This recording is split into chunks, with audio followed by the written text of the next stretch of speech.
introduit Birahim en pouvoir en cassation. Après, bien sûr, sa condamnation. Maintenant, il y a des risques si une fois la Cour suprême confirme la condamnation. Oui, alors, il sera devant la Cour suprême le 22.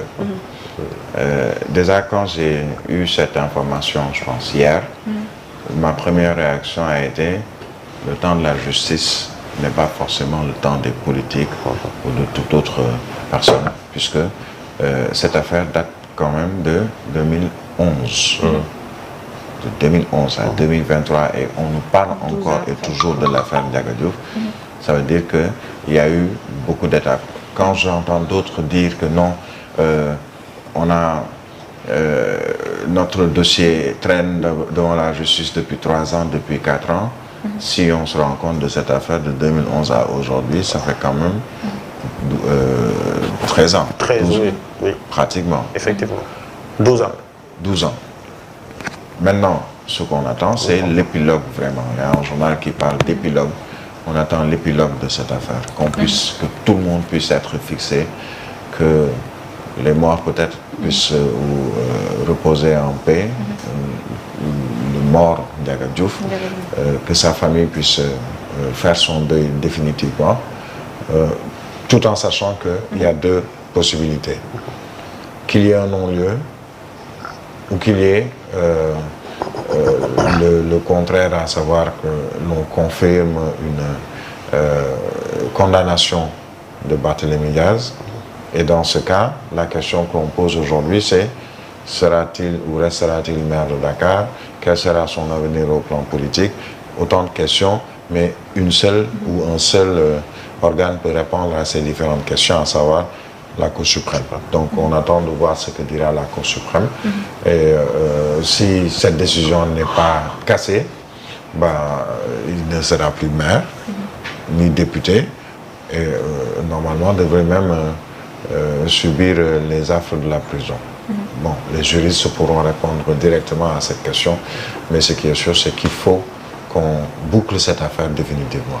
On parle de possibilités de spécial aussi pour gérer la mairie après. Oui, c'est normal. Quelqu'un qui est en prison, on a vu Khalifa Babacar Sall en prison, qui signait des documents administratifs depuis la prison, mais finalement, qui a été révoqué, radié, révoqué, je dirais, qui ne pouvait plus être maire, ou qui ne pouvait plus rester maire de Dakar.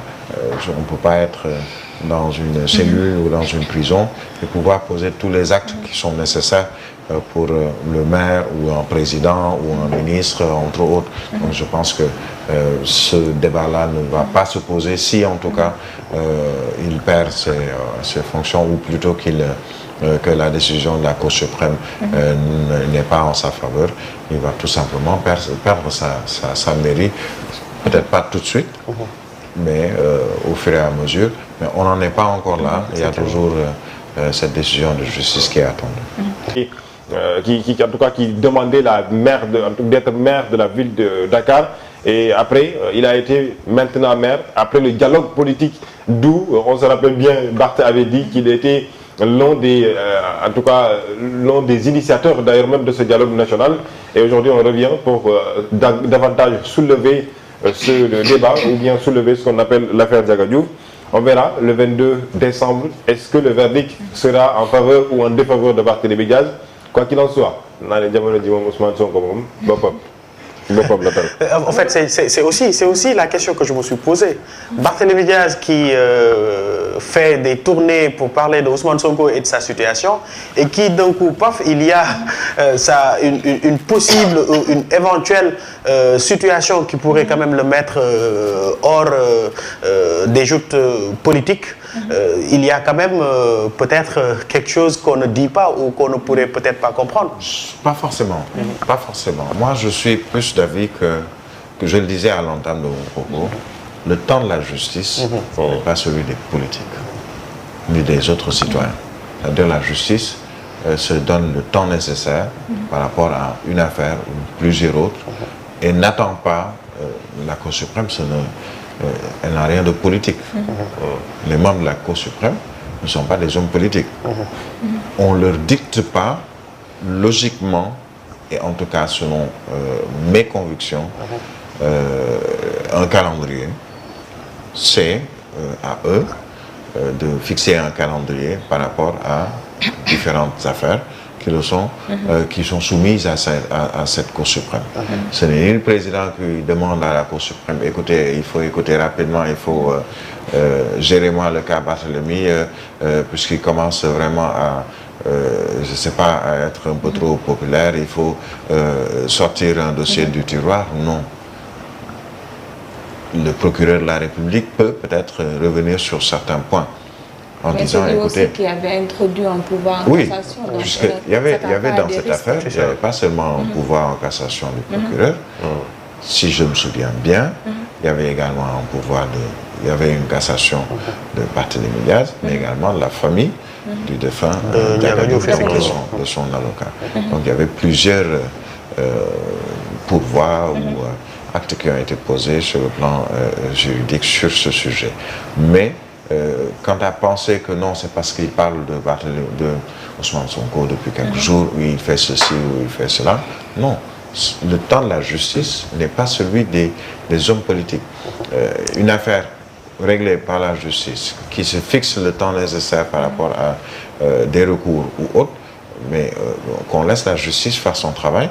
Et je suis convaincu, c'est ma conviction, que la justice, elle est indépendante. La justice.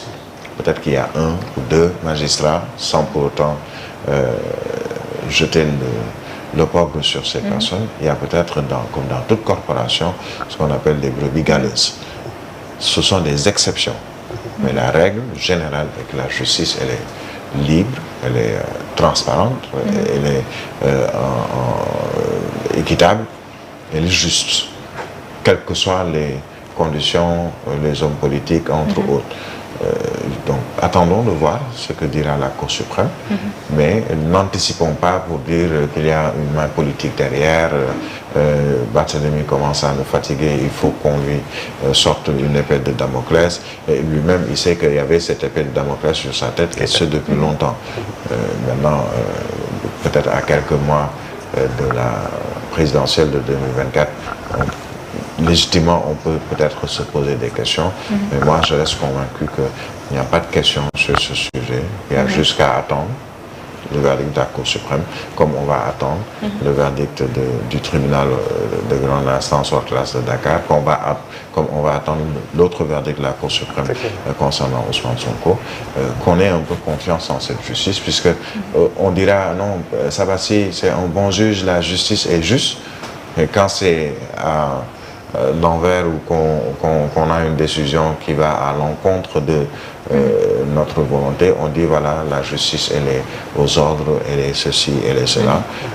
Il faut quand même donner un peu plus ou faire un peu plus confiance en la justice.